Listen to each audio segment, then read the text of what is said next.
नमस्कार मंडळी, श्री स्वामी समर्थ. स्वागत आहे तुमचं माझ्या यूट्यूब चॅनलवरती. आजचा दिवस तुम्हा सर्वांना खूप छान सुखाचा समाधानाचा जाऊ देत हीच मी स्वामींच्या चरणी प्रार्थना करते आणि आजच्या या नवीन व्हिडिओला सुरुवात करते. पण त्या अगोदर तुम्ही माझ्या चॅनलवरती जर नवीन असाल तर चॅनलला पण लगेच सबस्क्राईब करा आणि कमेंटमध्ये श्री स्वामी समर्थ लिहायला अजिबात विसरू. उद्या 19 एप्रिल रविवारचा दिवस आणि या दिवशी येत आहे अक्षय तृतीया. आपल्या हिंदू धर्मात हा दिवस अत्यंत पवित्र आणि शुभ मानला जातो, कारण तो 3.5 शुभ मुहूर्तांपैकी एक आहे. म्हणजेच कोणतंही चांगलं काम सुरू करण्यासाठी हा दिवस खास मानला जातो. या दिवशी अन्नपूर्णा जयंतीही साजरी केली जाते आणि यामागे एक सुंदर धार्मिक कथा सांगितलेली आहे. वैशाख शुक्ल तृतीयेला अन्नाची देवी माता अन्नपूर्णा पृथ्वीवर प्रकट झाली होती. माता अन्नपूर्णा म्हणजे साक्षात माता पार्वतीचं रूप मानलं जातं आणि म्हणूनच तिची पूजा केल्याने घरात कधीही अन्नधान्याची कमतरता भासत नाही असं मानलं जातं. तर या दिवशी अन्नदान केल्याने अक्षय पुण्य मिळतं, म्हणजेच ते पुण्य कधीही संपत नाही आणि म्हणूनच या दिवशी माता लक्ष्मी बरोबरच अन्नपूर्णा मातेची पूजा करणं खूप शुभ मानलं जातं. याच दिवशी भगवान श्रीकृष्णांनी पांडवांना वनवासात असताना अक्षय पात्र दिलं होतं, ज्यातून अन्न कधीच संपत नव्हतं. त्यामुळे या दिवसाचं महत्त्व अजून वाढतं. अक्षय तृतीया हा फक्त धनसंपत्तीचा नाही तर समृद्धी, अन्नदान आणि कृतज्ञतेचा सण आहे आणि म्हणूनच या दिवशी घरात अक्षय कलश भरला जातो. असं म्हटलं जातं की हा कलश भरल्याने घरात कधीही अन्नधान्याची, धनधान्याची कमतरता राहत नाही आणि सुख समृद्धी कायम टिकून राहते.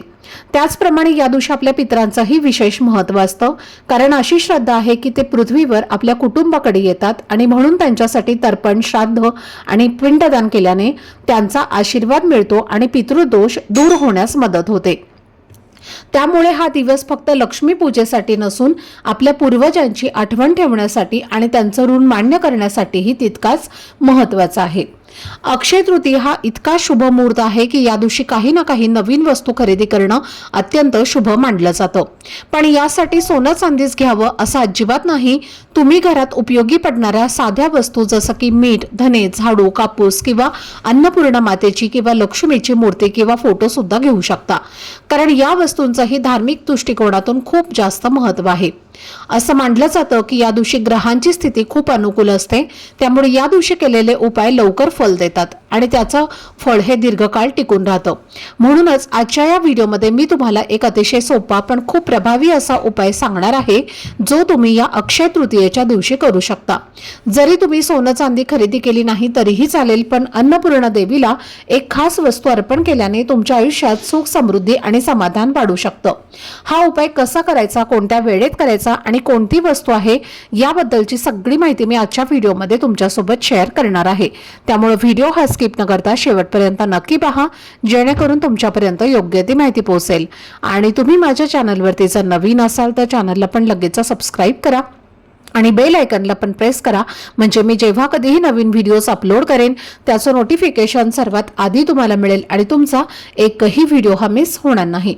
तसेच हाई बटन देखील क्लिक करा. तर आजच्या या व्हिडिओमध्ये तुम्हाला मी जो उपाय सांगणार आहे तर तो खूप साधा असला तरी अत्यंत प्रभावी आणि पूर्णपणे सात्विक आहे. आणि जर तुम्ही हा उपाय मनापासून श्रद्धा आणि भक्तिभावाने केला तर तुमच्या घरात सकारात्मक ऊर्जा वाढेल, वातावरण प्रसन्न होईल आणि हळूहळू तुमच्या आयुष्यात स्थिरता आणि समाधान येऊ लागेल. एवढंच नाही तर उपायाचा या चांगला परिणाम दीर्घकाळ टिकून राहू शकतो, कारण या दिवसांचं महत्त्व तसं खास मानलं जातं.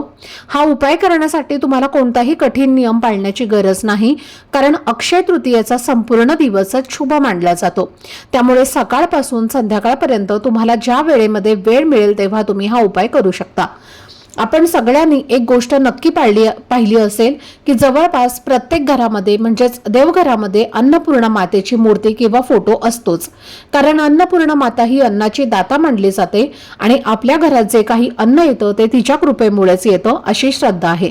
पण आपण रोज तिची विशेष पूजा करत नाही, त्यामुळे वर्षातील काही खास दिवस जसं की पौर्णिमा किंवा अक्षय तृतीया या दिवशी तिची पूजा केल्याने तिचा आशीर्वाद मिळावा अशी भावना ठेवली जाते.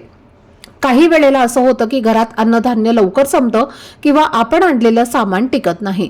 कधी कधी अन्न वाया जातं किंवा खाल्लेल्या अन्नामुळे त्रास होतो, जसं की पोटदुखी किंवा ॲसिडिटी। तसेच काही घरांमध्ये कितीही मेहनत केली तरी पैसा टिकत नाही, खर्च जास्त होतो आणि त्यामुळे मानसिक ताण वाढतो किंवा घरात वारंवार वादविवाद, भांडणं आणि अस्वस्थता जाणवते। अशा वेळी हा उपाय शांत मनाने आणि श्रद्धेने करणं खूप उपयोगी ठरू शकतं।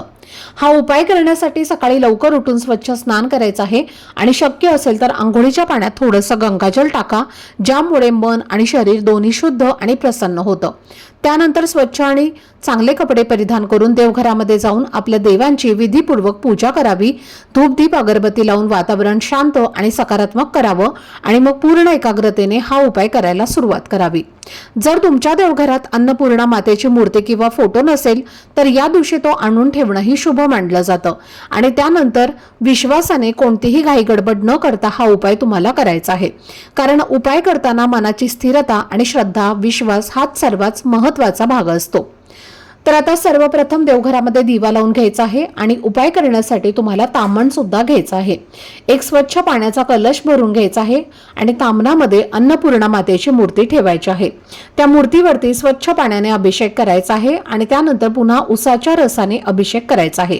उन्हाळा सुरू आहे, कुठेही तुम्हाला उसाचा रस हा मिळून जाईल, तर उसाच्या रसाने तुम्हाला अभिषेक करायचा आहे आणि पुन्हा एकदा स्वच्छ पाण्याने अभिषेक करायचा आहे। अभिषेक करत असताना तुम्हाला अन्नपूर्णा स्तोत्राचं पठण करायचं आहे किंवा ओम अन्नपूर्णा देवे नमः या मंत्राचा जप करायचा आहे। अभिषेक करून झाला की मूर्ती व्यवस्थित स्वच्छ पुसून घ्या आणि त्यानंतर एक प्लेट घ्या किंवा एक वाटी घ्यायची आहे आणि त्या वाटीमध्ये किंवा त्या प्लेटमध्ये तुम्हाला कुंकवाने एक त्रिकोण काढायचा आहे आणि त्या त्रिकोणामध्ये तुम्हाला थोडेसे तांदूळ भरायचे आहेत आणि त्यावरती हळद कुंकू अर्पण करायचं आहे आणि त्या तांदळावरती तुम्हाला ही जी अन्नपूर्णा मातेची मूर्ती आहे तर ती ठेवायची आहे। त्यानंतर तुम्हाला एका प्लेटमध्ये सप्तधान्य घ्यायचं आहे। सप्तधान्य म्हणजे 7 प्रकारचं जे धान्य असतं तर ते तुम्हाला घ्यायचं आहे, ज्यामध्ये तुम्ही गहू, तांदूळ, ज्वारी, बाजरी आणि जो जव असतो तर ज्याला जवस असं सुद्धा म्हटलं जातं किंवा बार्ली देखील तुम्ही म्हटलं जातं, तर ते धान्य सुद्धा तुम्हाला घ्यायचं आहे। जव किंवा बार्ली जे आहे तर ते तुम्हाला जिथे कुठे पूजा साहित्य मिळतं तिथे फक्त 5 रुपयांना एक छोटीशी पुडी म्हणजेच पॅकेट तिथे तुम्हाला मिळेल आणि तिथून तुम्हाला ते आणायचं आहे। तर पहा, अक्षय तृतीयाच्या दिवशी बार्लीला खूप जास्त महत्त्व आहे। बार्ली हे लक्ष्मी प्राप्तीसाठी खूप महत्त्वाचं धान्य मानलं जातं आणि बार्ली हे भगवान शिवशंकरांना सुद्धा अत्यंत प्रिय आहे आणि म्हणून पहा, जेव्हा श्रावण सोमवार असता तेव्हा श्रावण सोमवारी आपण बार्लीची शिवामुठ जी आहे तर ती वाहत असतो आणि म्हणून या सप्तधान्यामध्ये तुम्हाला बार्ली जे आहे तर हे धान्य सुद्धा आवर्जून घ्यायचं आहे। त्याचबरोबर तुमच्याकडे मूग असेल तर तुम्ही मूग सुद्धा घेऊ शकता, फक्त अखंड धान्य घ्यायचं आहे, कोणत्याही प्रकारची धान्याची तुम्हाला डाळ घ्यायची नाही। तसेच तुमच्याकडे सातू असतील, तांदळाचे जे सातू असतात तर ते सुद्धा तुम्ही धान्यामधले घेऊ शकता। आता हे सप्तधान्य जे आहे तर ते लक्ष्मीचं प्रतीक मानलं जातं आणि हे सप्तधान्य तुम्हाला एकत्र करून एका प्लेटमध्ये घ्यायचं आहे। आपल्या उजव्या हाताची 5 बोटं जे असतात तर त्या 5 बोटांमध्ये जेवढं धान्य बसेल तेवढं धान्य तुम्हाला घ्यायचं आहे आणि अन्नपूर्णा देवीच्या मस्तकावरती अर्पण करायचं आहे। अर्पण करत असताना तुम्हाला अन्नपूर्णा स्तोत्राचं पठण करायचं आहे। हे धान्य इतकं अर्पण करायचं आहे की तिच्या खांद्यापर्यंत येईल एवढं धान्य तुम्हाला अर्पण करायचं आहे। त्यानंतर अन्नपूर्णा मातेला तुम्हाला हळद कुंकू, अक्षदा, फुलं अर्पण करायचं आहे। शक्यतो तुम्हाला पांढरी फुलं अर्पण करायची आहेत, कारण अन्नपूर्णा देवी ही पार्वतीचं रूप आहे आणि देवीला पांढऱ्या रंगाच्या वस्तू खूप आवडतात असं मानलं जातं। जर तुम्ही अक्षय तृतीयेच्या दिवशी पांढऱ्या वस्तू विकत घेतल्या आणि त्या जर अन्नपूर्णा देवीला अर्पण केल्या तर जीवनात सुख, समृद्धी आणि मानसिक शांतता येते, म्हणून शक्य असेल तर पांढरी फुलं अर्पण करायची आहेत। त्यानंतर धूपदीप अगरबत्ती तुम्हाला ओवाळून घ्यायची आहे आणि त्यानंतर आपल्या घरामध्ये जो काही स्वयंपाक तुम्ही बनवलेला आहे, अक्षय तृतीयेला आपण गोडाधोडाचं काहीतरी बनवत असतो, तर तोच नैवेद्य तुम्हाला अन्नपूर्णा देवीला दाखवायचा आहे। त्यानंतर दोन्ही हात जोडून अन्नपूर्णा मातेला प्रार्थना करायची आहे, आमच्या घरामध्ये तुझ्या कृपेने कधीही अन्नधान्य, संपत्ती, पैसा हा कमी पडू देऊ नको, कधीही घरातील अन्न संपून देऊ नको, घरामध्ये सुख, शांती, समृद्धी ही कायम टिकून राहू दे, कुटुंबाची भरभरून प्रगती होऊ दे अशी मनोभावे प्रार्थना करायची आहे। त्यानंतर काय करायचं आहे, ती मूर्ती तिथून उचलायची आहे, तुमच्या स्वयंपाकघरामध्ये घेऊन जायचं आहे आणि गॅस जवळ तुम्हाला ही मूर्ती ठेवायची आहे। गॅस शेगडीला सुद्धा हळदी कुंकू लावायचं आहे। शेगडीवरती कुंकवाने एक स्वस्तिक काढायचं आहे आणि त्याला सुद्धा हळद कुंकू लावायचं आहे। धूपदीप अगरबत्ती तुम्हाला ओवाळून घ्यायची आहे आणि तुमच्या स्वयंपाकघरामध्ये जो ईशान्य कोपरा आहे तर त्या ईशान्य कोपऱ्यामध्ये तुम्हाला ही मूर्ती तशीच त्या सप्तधान्यामध्ये ठेवून द्यायची आहे। शक्य असेल तर दिवा सुद्धा तिथे तुम्ही लावू शकता। दिवा लावायला जागा नसेल तर फक्त तुम्ही मूर्ती ठेवली तरी सुद्धा चालेल। दिवसभर ही अन्नपूर्णा मातेची मूर्ती तुमच्या स्वयंपाकघरामध्ये ठेवायची आहे आणि दुसऱ्या दिवशी जे सप्तधान्य आहे तर ते तुम्हाला पक्ष्यांना खाऊ घालायचं आहे।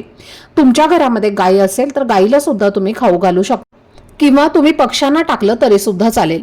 यानंतर पुन्हा तुम्हाला पांढरे तांदूळ घेऊन त्या तांदळामध्ये तुम्हाला ती मूर्ती तुमच्या देवघरामध्ये ठेवून द्यायची आहे आणि अशा पद्धतीने हा छोटासा उपाय तुम्हाला अक्षय तृतीयेला करायचा आहे। नक्की करा। पहा, अक्षय तृतीया आपण सप्तधान्याची पूजा करत असतो जेणेकरून आपल्या घरामध्ये कधीही अन्नधान्य संपत्ती कमी पडू नये आणि म्हणून हा उपाय देखील आपल्या घराच्या प्रगतीसाठी, लक्ष्मी आपल्या घरामध्ये कायम टिकून राहावी यासाठी हा उपाय आवर्जून करायचा आहे। आणि घरातील जी महिला आहे तर तिने हा उपाय करावा। तिला शक्य नसेल तर मग घरातील कोणत्याही सदस्यांनी हा उपाय केला तरीही चालेल। तर ही अत्यंत महत्त्वाची माहिती मला तुमच्यापर्यंत शेअर करायची होती। आजचा हा व्हिडिओ जर तुम्हाला आवडला असेल तर व्हिडिओला लाईक करा, चॅनलवरती नवीन असाल तर चॅनलला सबस्क्राईब करा आणि हा व्हिडिओ आपल्या मित्र परिवारासोबत जास्तीत जास्त शेअर करा। चला तर मग भेटूया पुढच्या व्हिडिओमध्ये। तोपर्यंत सर्वांना श्री स्वामी समर्थ। धन्यवाद।